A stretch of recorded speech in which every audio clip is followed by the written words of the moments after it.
The biting wind that swept across Iron Creek carried the scent of pine and the impending promise of a heavy snow. It was Christmas Eve, yet the old depot station sat hollow and half asleep, a refuge only for those with nowhere else to go. My Lin sat on the splintered bench, pulling the high collar of her grey, threadbare cheongsam tighter against her throat. The traditional silk, worn thin by years of hardship, offered little protection against the harsh American winter. Her ribs ached, and her spirit felt as bruised as the darkening sky above. She set her small carpet bag at her feet. It contained everything she owned: a spare tunic, a cracked comb, and a one-way train ticket she had purchased with her last coins. She was heading west, simply to keep moving, running from the memory of a husband lost to the railroad dynamite and a life that had turned cruel in his absence. Beside her boot, lying on the cold platform, were two small cloth dolls. They were rough things, stitched from scraps of denim and wool, with uneven button eyes. My Lin picked them up, her thumb brushing the yarn hair. She had made them weeks ago, intending to sell them, but they had become her only company, silent witnesses to her solitude. The train whistle moaned in the distance, a ghostly sound that echoed the hollowness in her chest. The lantern above her flickered, casting her shadow against the peeling paint of the station wall. She sank deeper into her thin coat, resigning herself to the freeze. "Daddy, look! Can we bring her home for Christmas?" The voice was bright and sudden, cutting through the wind. My Lin looked up, startled. Standing before her was a little girl, no older than 6, wrapped in a heavy wool coat over a light floral prairie dress that brushed the tops of her boots. She had wide, curious eyes and a mess of curls escaping her bonnet. Beside the child stood a man who looked like he had been carved from the very landscape itself. He was tall and broad-shouldered, wearing a worn leather jacket and a wide-brimmed cowboy hat dusted with fresh snow. His face was rugged, marked by the sun, but his eyes were gentle. The cowboy tipped his hat slightly, an apologetic expression softening his features. "I'm sorry," he said, his voice a deep rumble. "Daisy here has a heart bigger than her common sense sometimes. We didn't mean to disturb you." "Those dolls," Daisy said, pointing a mittened finger. "They look lonely. Like my dolls at home." My Lin flushed and looked down at her lap. "They are. Just scraps," she said, her English accented and quiet. "They're beautiful," the man said. He glanced at the empty tracks and then back to My Lin, taking in the thinness of her grey cheongsam and the way she shivered. "We were just heading back to the ranch. We live a few miles out, near the Shadow Ridge. If you're waiting on the midnight train, you've got a long freeze ahead of you." My Lin gripped the dolls tighter. "I am fine. Thank you." Daisy tugged on her father's sleeve. "Daddy, look at her dress. She's shaking. It's Christmas Eve. We have plenty of stew." The man exhaled slowly, crouching down so he was eye level with My Lin. "My name is Jack. This is my daughter, Daisy. We aren't looking to trouble you, but I wouldn't feel right leaving a soul out here in this weather. You're welcome to a warm meal and a fire. We can bring you back for the train whenever you like." My Lin hesitated. Trust was a currency she had spent long ago, but the cold was gnawing at her bones. She looked at Daisy, whose face held nothing but innocent hope. "I have no money to pay you," My Lin whispered. "Didn't ask for any," Jack said, straightening up. He offered a gloved hand. "Come on. The snow is starting to stick." My Lin took his hand. It was warm and calloused, a working man's hand. He helped her up into the wagon waiting by the post. As they pulled away from the station, leaving the lonely platform behind, My Lin wondered if this was a mistake or the first stroke of luck she had seen in years. The wagon rattled along the narrow dirt trail as the snow began to fall in earnest, thick white flakes that clung to the mane of Jack's chestnut mare. The lantern hanging from the side of the wagon cast a golden glow against the snow-laden juniper trees. Daisy sat between them, chattering about the horses and the Christmas tree they hadn't decorated yet. "Is it far?" My Lin asked softly, looking out at the vast, darkened hills. "Not far," Jack answered. "About 3 miles. The house keeps the heat well." Daisy leaned against My Lin's arm. Daddy makes the best venison stew. He puts special berries in it. Are you hungry? My Lin nodded, the truth overriding her pride. Yes. A little. Good, Daisy declared.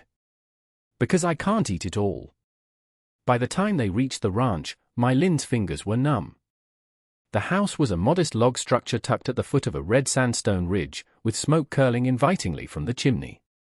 A corral stood to the side, where 3 horses shifted in the shelter of the barn.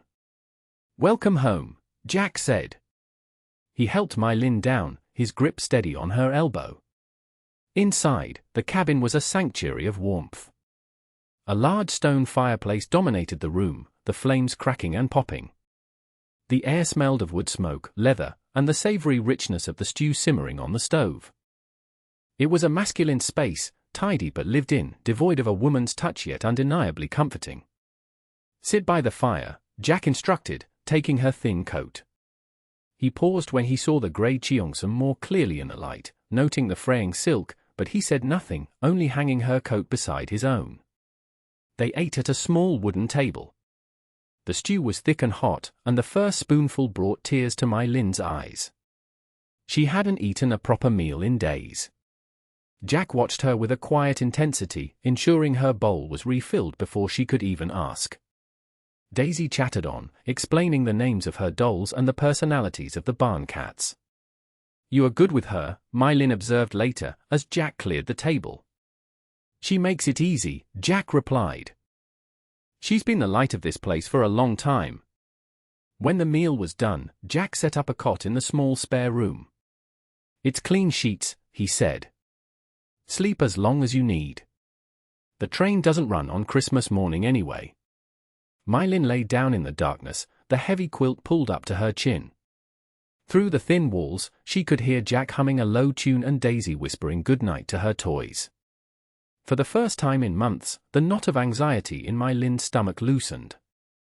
She fell asleep to the sound of the wind, safe on the other side of the wall. Morning brought a brilliant, blinding white sunlight that reflected off the fresh snow. My Lin woke to the smell of coffee and frying bacon. She dressed quickly, smoothing her wrinkled cheongsam, and stepped into the main room. Daisy was already awake, sitting on the rug with the 2 dolls My Lin had carried. Look, Daddy. The dolls like it here, Daisy chirped. After breakfast, My Lin insisted on helping. She washed the dishes with efficient, practiced hands, then followed Jack and Daisy out to the barn. The air was crisp, the sky a piercing blue. Jack was tending to a grey gelding, his movement slow and deliberate. He's shy, Jack explained, patting the horse's neck.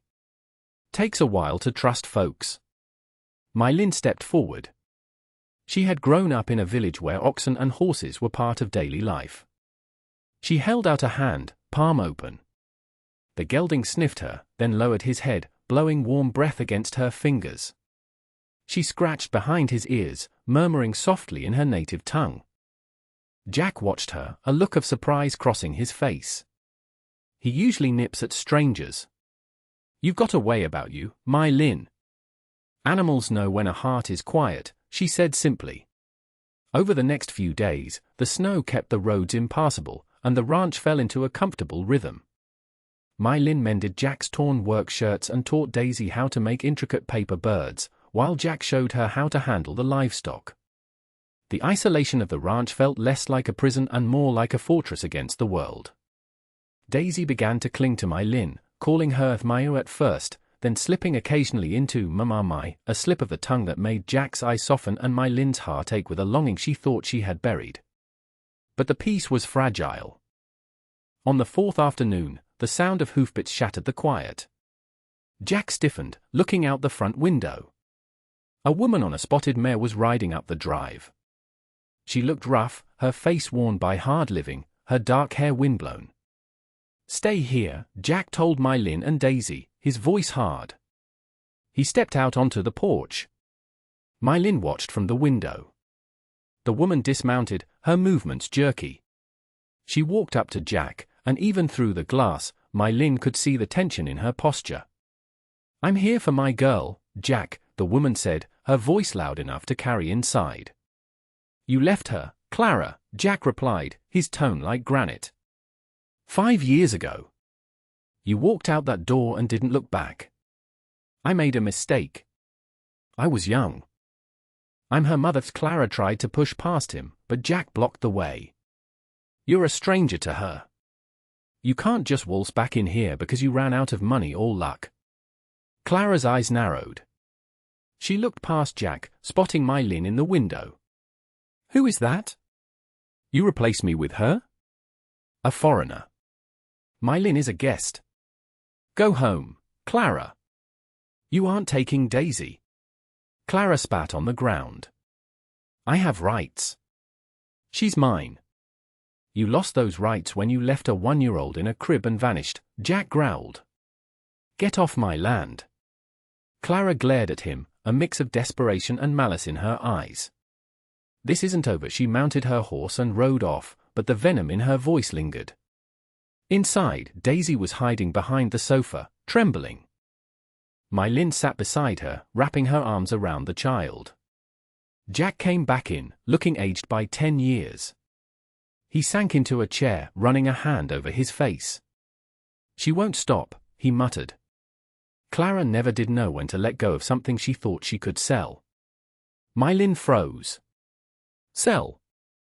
Jack looked at her, his eyes bleak. "Clara didn't come back for love. She's in trouble. I heard rumors in town last week that she's got debts with bad men. She thinks Daisy is a bargaining chip." A heavy dread settled over the house. That night, Jack checked the locks twice and kept his rifle by the door. My Lin barely slept, listening to the wind and imagining it was the sound of returning hooves. 2 days later, the threat materialized. It was dusk when My Lin went to the woodshed to fetch kindling. The snow was falling again, muffling sound. She heard voices coming from the shadows behind the barn, urgent, angry whispers. "I told you, I can't just grab her," a woman's voice hissed. "Clara." "You owe $300, Clara," a man's voice replied. It was deep, raspy, and cruel. "The buyers in the city pay good money for pretty little girls. They don't care where she comes from. You get her, or we take it out of your hide. Jack will kill me. Not if we're gone before he knows. Get the girl. Now." My Lin dropped the wood, her heart hammering against her ribs. She turned to run back to the house, to warn Jack, but a hand clamped over her mouth. She struggled, kicking out, but a second man dragged her into the darkness of the tack room and threw her down. "Stay put, China doll," the man sneered, locking the door from the outside. My Lin screamed, pounding on the heavy wood, but the wind stole her voice. She heard the barn door creak, a muffled cry, and the sound of galloping horses fading into the night. Panic, cold and sharp, flooded her veins. She threw her weight against the door, again and again, until the rusted latch gave way. She sprinted to the house. "Jack! Jack!" Jack met her on the porch, his face pale. "Daisy? She's not in her room." "They took her," My Lin gasped, pointing toward the ridge. "Clara and a man. They are going to sell her. I heard them." Jack didn't waste a second. He grabbed his rifle and his coat. "Saddle the mare," he commanded, his voice shaking with a terrifying rage. They rode out together, Jack on the chestnut and My Lin on the grey gelding she had befriended. The tracks were visible in the fresh snow, heading east toward the old mining canyons. It was treacherous ground, a labyrinth of stone and ice. They pushed the horses hard, the cold stinging their faces. After an hour, the tracks led them into a narrow box canyon, a dead end used by miners years ago. The faint glow of a campfire flickered against the canyon walls. Jack signaled for silence. He dismounted, rifle in hand, moving with the stealth of a predator. My Lin followed, her heart in her throat. In the clearing, Daisy sat on a rock, her hands bound with rough rope, sobbing.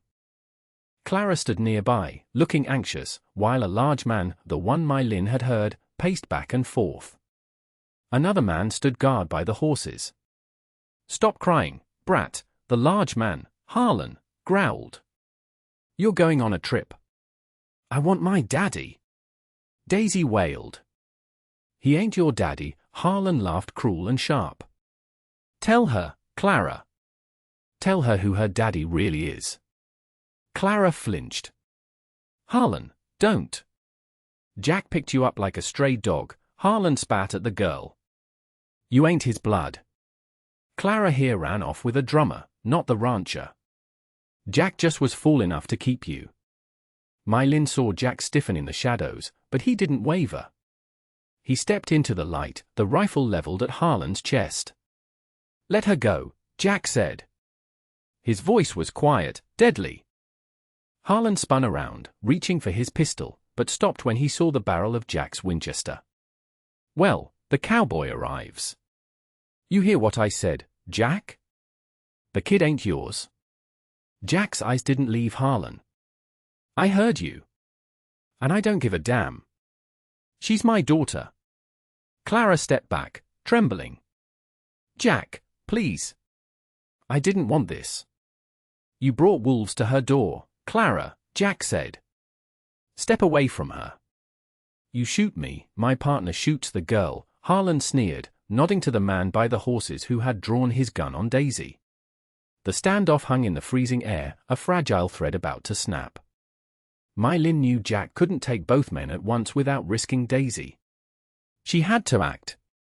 While their attention was locked on Jack, Mylin moved. She crept through the jagged rocks behind Daisy. The grey of her cheongsam blended with the stone and shadows. She reached the rock where Daisy sat today. The guard was distracted, watching Jack. Mylin pulled a small knife from her boot, a tool she had carried since leaving the train station. With a swift, silent motion, she sliced the ropes binding Daisy's wrists.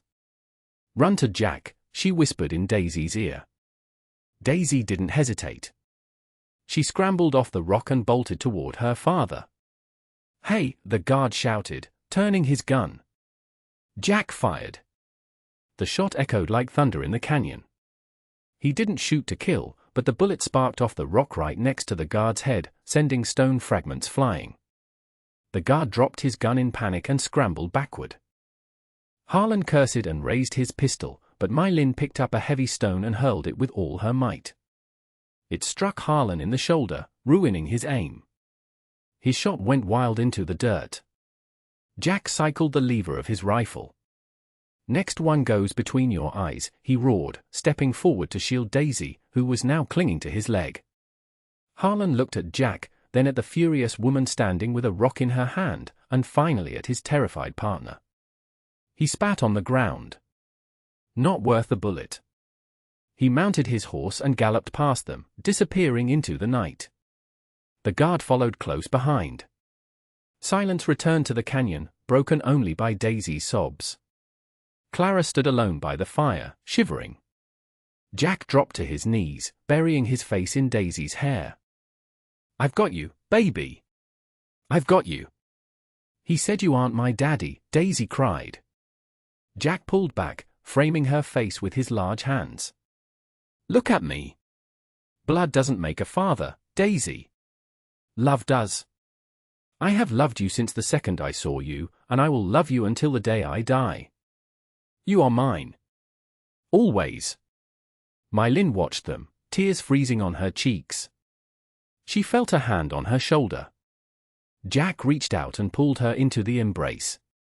The three of them huddled together in the snow, a family forged in fire and ice. Clara watched them for a moment, the realization of what she had lost finally sinking in. She turned to her horse, mounting slowly. "I won't come back," she whispered to the wind. And she didn't. The ride back to the ranch was slow and quiet. When they arrived, the sun was just beginning to crest over the red ridges, painting the snow in hues of pink and gold. Jack carried a sleeping Daisy into her room and tucked her in. He came back out to the main room where Mylin was warming her hands by the rekindled fire. "You saved her," Jack said, his voice thick with emotion. "You risked your life for a child you've known a week." "She is a good child," Mylin said softly. "And you are a good man." Jack stepped closer, taking her hands. The heat from his palm seeped into her cold skin. "My Lin, I know you were heading west. I know you have a ticket in your bag." My Lin looked down. "Yes." "Don't use it," Jack said. "Stay. Not as a guest. Stay with us." "You do not know me, Jack.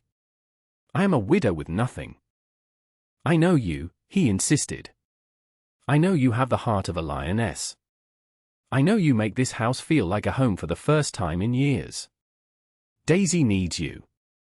And I think I need you too." My Lin looked up into his eyes and saw the raw honesty there. She saw a future that wasn't cold and lonely, but warm and full of life. "I have nowhere else I wish to be," she whispered. Jack smiled, a genuine, tired smile that reached his eyes. "Merry Christmas, My Lin." "Merry Christmas, Jack." Spring arrived late that year, turning the valley into a carpet of wildflowers. The snow melted from the ridges, feeding the creeks until they sang. On the porch of the log house, My Lin sat on the swing, sewing a new dress for Daisy. The gray cheongsam was gone, replaced by a simple blue dress that matched the sky. Jack walked up the steps, wiping sweat from his brow, a content smile on his face. "Daisy found a nest of blue jays in the barn," he said, sitting beside her. My Lin smiled, resting her hand on her stomach, which had just begun to swell with new life. "She will want to keep them." "She wants to keep everything," Jack laughed, wrapping an arm around her shoulders. "Just like her daddy kept you." Daisy ran onto the porch, her hands full of wildflowers. "Mama! Daddy! Look!" As the little girl squeezed between them, holding up her treasures, My Lin looked out at the horizon. The train tracks were miles away, a distant memory. She was no longer the woman on the bench. She was home.